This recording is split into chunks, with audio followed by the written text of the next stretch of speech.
सबके बीच में विदा लेने वाले हमारे जनपद के मुखिया साहब, हमारे जनपद के संचालन के लिए विख्यात माननीय जनपद अध्यक्ष आदरणीय सतीश सिंह जी, जनपद सदस्य आदरणीय द्विवेदी जी, सहायक मंत्री आदरणीय श्रीवास्तव जी, डीपीओ सर आदरणीय गर्ग जी, सभी इंजीनियर महोदय रमसा तिवारी जी, कामकार जी, महलवंशी जी, दीपक जी, भी हूँ सोनी जी, हमारे जनपद के सभी साथीगण, जनपद के पीएम आवास प्रभारी आदरणीय तिवारी जी, एसडीएम प्रभारी आदरणीय पटेल जी, मनरेगा प्रभारी सत्यकामा जी, मनीषा जी, मेरे सभी हमदर्द पीसीओ भाई, यहाँ पर उपस्थित सभी सचिवगण, नाम लूंगा तो शायद काफी देर होगी, लेकिन सभी मेरे छोटे भाई हैं जिनका स्थान मेरे हमेशा दिल में है। जीआरएस गण, महिला सचिव भी यहाँ पर हैं, सभी मेरे लिए आज सम्मानीय हैं। हमारे पत्रकार बंधु हैं, वो भी हमारे लिए सम्मानीय हैं जो आज मेरे और सीओ साहब के इस कार्यक्रम में उपस्थित हैं।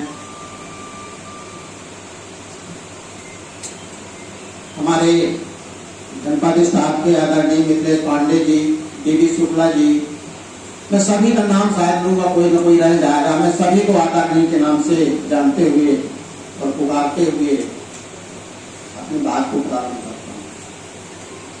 सबसे पहले जनपद के इस भवन, इस सभा कक्ष और यहाँ सभा कक्ष में विराजमान सभी शख्सियत को अपना अंतिम प्रणाम स्वीकार करने की आग्रह है। शायद आज के बाद ये कहा जाएगा पुरान वक्त गंभीर मत करिए माहौल को, अंतिम नहीं प्रारंभिक प्रणाम। अभी तक कर्मचारी के रूप में आपसे अब एक सहयोगी मार्गदर्शक के रूप में बन जा रहा है। एक रेगुलर कर्मचारी के रूप में चूंकि मैं यहाँ जाना जाता था, हम सभी के साथ थे, और उस रेगुलर कर्मचारी के रूप में न होके आवाज से हम नाम में पूर्व लग जाए। शर्मा जी यहाँ पीसीओ थे, अब कोई ये नहीं कहेगा कि शर्मा जी यहाँ पीसीओ हैं।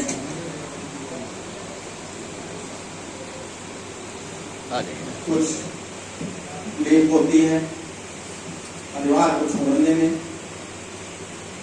मेरा ये भारा पूरा परिवार जिसे मैं हृदय से प्रेम करता है, आज मैं उससे दूर हुआ। मैं तो बहुत कुछ था, लेकिन शायद लगता है नहीं।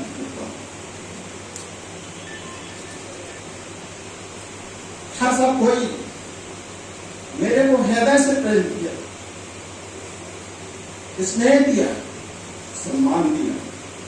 शायद मैं नहीं समझता कि क्या मैं इसके लायक था या नहीं, लेकिन सभी का स्नेह और सभी का सम्मान मुझे था।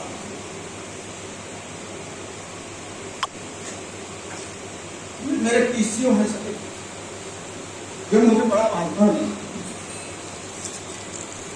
किसी ने कभी मुझसे तेजी से बात नहीं की। शर्मा जी आइए, सतियों को लेकर मैं यहां से भोपाल तक गया, मैंने उनको एबीसीडी सिखाई, उनके लिए हमने लड़ाइयां लड़ी।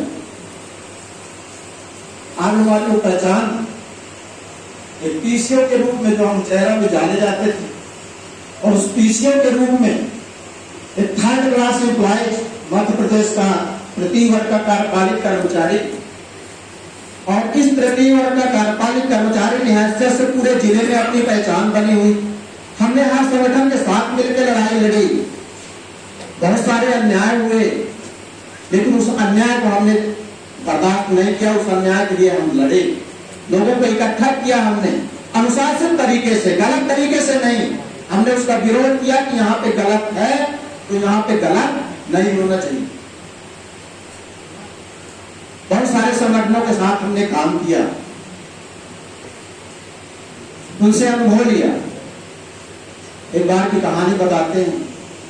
धर्मराव साहब कलेक्टर थे, एक शिक्षक का ट्रांसफर हो गया था, वो बीमार था और बीमार होने के बावजूद किसी ने राजनीतिक दबाव डाल के उनका ट्रांसफर कहीं दूसरी जगह करवा दिया। बात आई, मिलने चले गए हम लोग।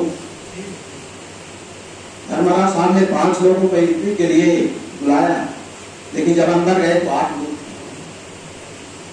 धर्मराव साहब थोड़ा सा देखे, हमारे साथ में जो हमारे मुखिया थे, बहुत अच्छा कर्मचारी संगठनों का अनुभव, आज प्रकाश गोस्वामी को नाम आप सब लोग जानते होंगे, आजकल वो पेंशनर समाज के अध्यक्ष। उन्होंने भाग लिया, बहुत जल्दी भागते थे, इसीलिए संगठन को वो पकड़ना चाहिए। बहुत सारे संगठन हैं कि जो संगठन हमको रास्ता दिखाए, किसी को हम गलत रास्ते पर ले जाए, किसी का नुकसान ना हो, उनका हित ही हो। वो तुरंत भाग गए, बोले साहब आपका हृदय बहुत विशाल है। देखिए हम मुस्कुराए, बोले तो जब तुम लोग मेरे हृदय में रहते हो तो कमरे में क्या हो जाए? मैंने 5 की गिनती की, 8 हो गई। बोले मैं जानते हो कि तुम लोग मेरे हृदय में रहते हो, ये कलेक्टर साहब के उद्गार है, तो मेरे कमरे में क्या हुआ? खैर बात शुरू हुई, उनने अपनी बात रखी और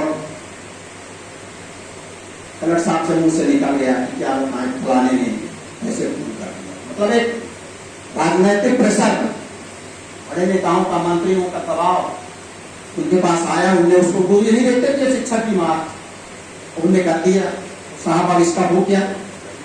आपके पास तो किसी का फोन आया, दबाव आया, आपने कर दिया। तो हमारे तो मंत्री आप ही, मुखिया आप ही, अब उसके साथ अन्याय हुआ तो हम जाएगा। कलेक्टर साहब बड़े पशुपेश में थे, डीओ साहब को फोन किया और तुरंत बोले इसको उस जगह के अलावा अन्य मनचाहा स्थान से दिया जाए। और तुरंत 1 घंटे के अंदर उस शिक्षक को वो जगह ढूंढने नहीं गया क्योंकि विवादित होता, लेकिन जहां उसने कहा कि हमको यहाँ मिल जाए, वो जगह हमने 1 घंटे के अंदर डीओ साहब को कह के और दिलवाया। तो ये जो पहचान मिली इस जनपद कुचेहरा के कारण मिली। जनपद कुचेहरा का एक तृतीय श्रेणी कार्यपालिक रेगुलर कर्मचारी होने के कारण मिली। हमारी जैसा कि आपने बताया प्रारंभिक जो सेवा है वो रीवा की लिस्ट शुरू हुई। जब लिस्ट निकली थी ग्राम सहायक की तो सारे लोग सतना के सतना में थे, मेरे नाम से रीवा हो गया। 10 लोग उस लिस्ट के लास्ट के रीवा चले गए। रीवा में भी मुझे ब्लॉक मिला, तेउथर ब्लॉक सबसे लास्ट का, और ब्लॉक में भी जो पंचायत मिली सबसे अंत की, जहां घर तो बहता था उन सरपंचों का मध्य प्रदेश में, लेकिन शाम को बाहर जाते थे उत्तर प्रदेश में। वो पंचायत मिली थी। शाम को 7 बजे चढ़ते थे चार घाट से, बस जाती थी सोनौरी, राज परिवहन उस समय चलती थी 87-88 में, और 8 बजे करीब वहां करते। वहां से 1 किलोमीटर 2 किलोमीटर दूर रेलवा गढ़पुरवा गाँव, उस गांव जाने के लिए एक नदी, जैसे यहाँ करारी नदी, एक नदी पार करनी पड़ती। पहला अनुभव बता रहे हैं नौकरी का। अंधेरा हो जाता, अटैची लेते थे, बरसात का दिन, अगर पानी ज्यादा ना हो गया हो, दिल को तो दिखता है, थोड़ा घुसते थे, कमर तक पानी हो जाए तो पीछे आ जाते थे कि कहीं ज्यादा ना हो जाए। 1-2 बार ऐसी परिस्थितियां भी आई वहां पर, फिर बैठे रहे 1 घंटे, 4-6 लोग जब और आए उनके साथ में फिर उसको तैर किए और गंतव्य स्थान तक पहुंचे। वहां से दूसरे दिन सुबह उठते थे, एक बसात पंचायत थी, वो बेला नदी को पार करके पड़ती थी। बेला में तमस का संगम है, चार घाट में, अगर कभी आप इलाहाबाद जाए तो ऐसे देखिए समुद्र जैसे संगम, और जब दोनों में बाढ़ आती है तो बड़ा विकराल रूप धारण करती। उस बेलम को चल के और फिर बसात जाना, कोई रास्ता नहीं था, रोड नहीं बनी थी, सड़क नहीं थी, 87-88 में। ऊंट से सवारी करते थे लोग वहां, बैलगाड़ियां नहीं थी वहां पर, ऊंचा ढापर ऐसे रास्ते थे, हर घर में एक दो ऊंट थे, ऊंट से खेती करते थे, अपने खेत की वो सभी ढोते थे, स्कूल बनती थी तो गाकर उससे ऊंट से ढोते थे, ईंटें ऊंट से ढोते थे। ये उस समय का था। एक साल किसी तरह वहां बीता और जैसे ही बैंक खुले वहां से फिर हम विकस्त किए, आवेदन किए, वहीं संभागीय मुख्यालय में, उस समय संभागीय मुख्यालय प्रभावित हुआ करते थे और ट्रांसफर हुआ कतिपय कारणों से, तो सीधे उचेहरा के लिए, जिला भी नहीं सीधे उचेहरा मिला। और उचेहरा आने के बाद जो पंचायतें मिली, लगरगवा, गोबरान फला, जैसा भी आदरणीय उपाध्यक्ष महोदय जी बोल रहे थे, ये हमारी शुरुआती यहाँ की काम करने की पंचायतें थी और आज वो 3 पंचायतों की 7 पंचायतें हो गई हैं। तो लगरगवा से अपना जो कार्य क्षेत्र प्रारंभ हुआ था वो कार्य क्षेत्र उचेहरा, लगरगवा से उचेहरा के बीच में 32 साल गुजर गए। 10 किलोमीटर के एरिया में 5-7 किलोमीटर पश्चिम रेलवे का और 5-7 किलोमीटर पूरा, इस सफर को तय करते हुए 32 साल गुजर गए। और दूसरी खुशी मुझे इस बात की है, मैंने उपाध्यक्ष महोदय के यहाँ से कारोबार प्रारंभ किया था, आपके मम्मा की बनाई हुई चाय और खाना खाया करता था, और आज आपके संरक्षण में आप यहाँ उपाध्यक्ष हैं, तो आपकी उपस्थिति में मैं सेवानिवृत्त हुआ। पिताजी के समय में जहाँ मैंने काम शुरू किया था और आज के संरक्षण में मेरा यहाँ से सेवानिवृत्ति हो रहा है। तकलीफ तो है, परिवार के बीच में बैठता था, 200-250 का स्टाफ था सभी मिला के, लेकिन खुशी भी है। इसलिए इसमें न आपका दोष है न मेरा दोष। हम चाहे भी कि यहाँ पे रहे तो रह नहीं पाएंगे, आप लोग भी भरसक प्रयास करो तो रह नहीं पाएंगे, विनय शर्मा जी रहे नहीं रह पाएंगे, क्योंकि ये ईश्वर का विधान, उम्र बढ़ती है, शरीर कमजोर होता है, शासन के विधान के अनुसार नए एम्प्लॉय आते हैं, पुराने वालों को रिटायर होना है, उसे हम तोड़ नहीं सकते। यह ईश्वर का काल चक्र है, समय चक्र है, और जब काल चक्र है, समय चक्र है, तो हमको बेमन से, निर्मल मन से किसी भी तरह उसको स्वीकार करना पड़ेगा, सभी को स्वीकार करना पड़ेगा, और ये परिस्थितियां सबके पास आती है। तो इस तरह से काम करते हुए 33 साल 8 महीने और 15 दिन हुए। इस बीच में सभी लोगों का जो आज यहाँ हैं और जो नहीं है, हमारे बहुत सारे अधिकारी हमारे बीच में नहीं है तब से अभी तक, सभी का अपार स्नेह प्राप्त हुआ, अपार सम्मान प्राप्त हुआ। हमारे सरपंच रतनलाल जी भी बैठे हुए थे यहीं के, मैंने बहुत सादगी जीवन पंचायतों को चलाया है। सचिवों को कभी ये नहीं सोचा कि ये कर्मचारी हैं, सोचता कि ये मेरे छोटे भाई हैं, अगर गलत रास्ते में जाएंगे तो उनको सही रास्ते में लाना हमारा दायित्व। हम प्रयास भी करते कि वो उस रास्ते में आए। जनहितकारी कल्याणकारी योजनाओं में बिना किसी हिचकिचाहट, देरी के और उनके कार्यों में रुकावट, बिना रुकावट पैदा किए पूरा करना, ये अपनी पहली प्राथमिकता थी। अभी 4-5 माह पहले यहीं बैठे थे भौली में, यहीं पर एक कोई विधवा महिला आई, कोई गाँव पास में लेके आया, बोले साहब इसका कर दीजिए पेंशन इसका। वहीं बैठे बैठे मैंने कर दिया। तो कोई बगल में बैठा, बोले साहब को कुछ दे दो,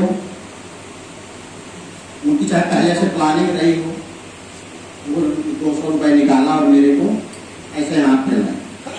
मैंने कहा ये रखा, ना ये मुझे देना और ना इस काम के लिए किसी अन्य को देना, और अगर कोई मांगता भी है तो वो भी मुझे बताना।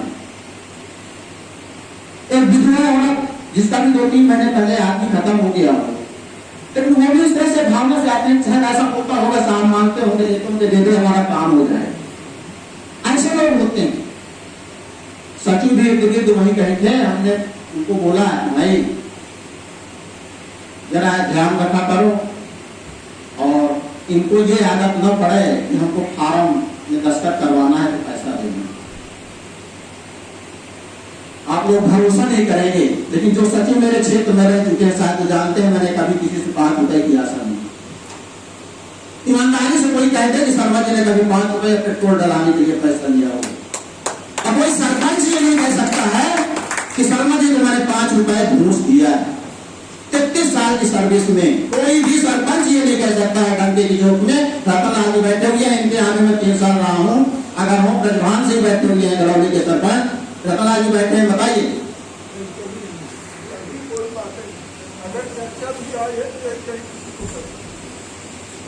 ईश्वर ने मुझे, मेरी फैमिली की सर्विस में थी, मैं सोचता था कि जो इनको पेमेंट मिल रही है वो घूस मिल रही है, और जब सरकारी घूस मुझे मिल रही है तो अलग से हमको लेने की क्या जरूरत। मैं संतृप्त था, उसमें तृप्त था, और दूसरों को भी यही सलाह देता, कभी नहीं लिया। हमने 34 साल गुजार दिए और किसी के काम में कभी अरुआ नहीं आया।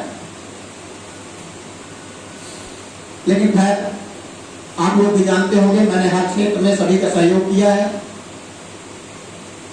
लड़ाइयां भी लड़ी हैं जरूरत पड़ने पे हमने, लेकिन अनुशासित तरीके से। आज मैं आप सबके बीच में अभी खड़ा हुआ हूं, कल से शायद मुझे दूसरे रूप में पाएंगे, लेकिन जो ये स्नेह सम्मान ये सब लोग बैठे हुए हैं, ये जो आपने दिया है, ये मेरी धरोहर है, सबसे बड़ी धरोहर है ये मेरी, इसे मुझसे कोई छीन नहीं सकता। और इतना बड़ा स्नेह सम्मान आपने दिया है कि अगर कभी भी आप शर्मा जी को पुकारेंगे और मुझे मालूम पड़ेगा कि आपको जरूरत है, तो शर्मा जी बिना किसी हिचकिचाहट के आपके पास पहुंच जाएंगे। नहीं, हम लोगों को जरूरत पड़ती रहेगी आपकी संचालक, अक्सर हम लोग बुलाएंगे आपको। आप राजनीति में है, लेकिन मैं ये तो नहीं कहता कि मैं आपके साथ हमेशा रहूंगा, मैं वादा नहीं करता, लेकिन इस क्षेत्र के रचनात्मक विकास के लिए, इस क्षेत्र के सर्वांगीण विकास के लिए अगर आप कहीं भी हमारी जरूरत पार समझते हैं तो शर्मा जी आपके बगल में रहेंगे, ये मैं वादा करता हूं।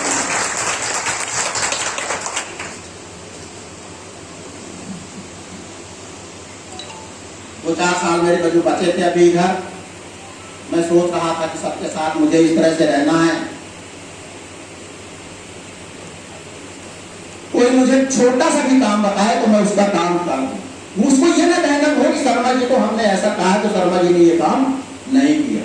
मैंने अपनी जीवन शैली को पिछले 3-4 सालों में अभी बहुत परिवर्तन किया, और हो सकता है इसी का परिणाम रहा हो कि थोड़ा हमें मुसीबतें भी आई लास्ट समय में। अभी 4-6 महीने पहले से मुझे लगा कि लगता है कुछ गड़बड़ होगा, ईश्वर लगता है मुझे नहीं रहने देगा यहाँ पर, लेकिन आप सबकी दुआओं ने, आप सबकी स्नेह ने मुझे आपके सामने अभी भी खड़ा पाया हुआ, और मुझे ऐसा लगता है कि मैं कुछ समय तक आपके बीच में अभी फिर से इसी तरह से रहूंगा, और अगर आप मेरी जरूरत कहीं भी समझते हैं तो मैं आपके बगल में परछाई की तरह हमेशा खड़ा रहूंगा।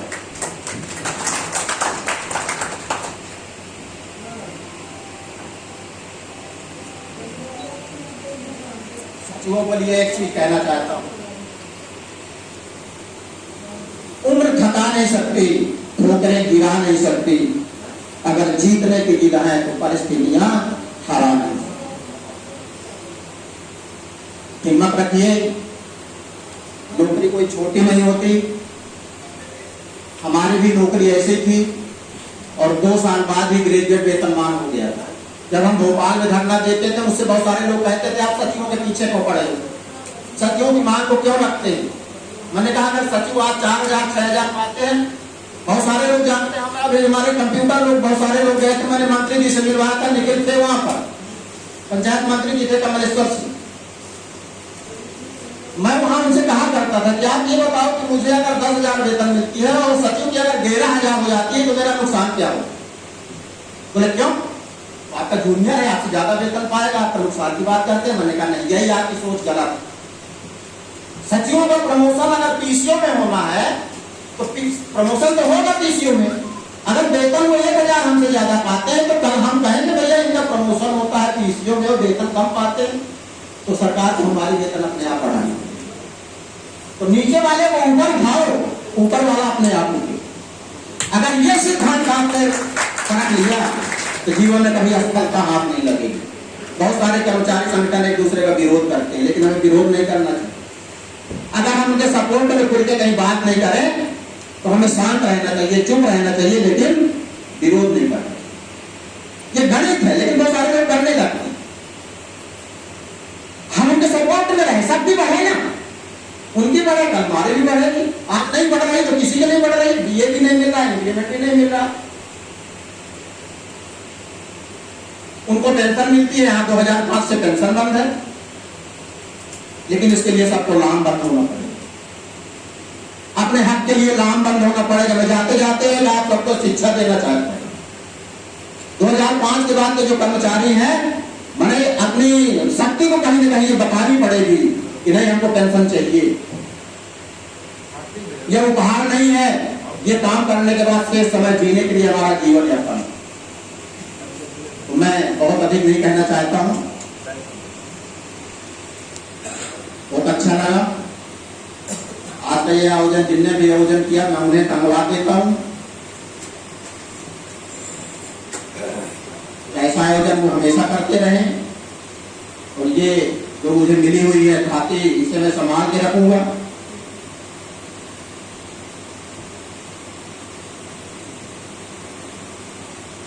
जो भी स्नेह प्रेम आपने दिया है, ये बराबर मुझे ध्यान रहेगा, कभी मैं इसे छोड़ने वाला नहीं हूं।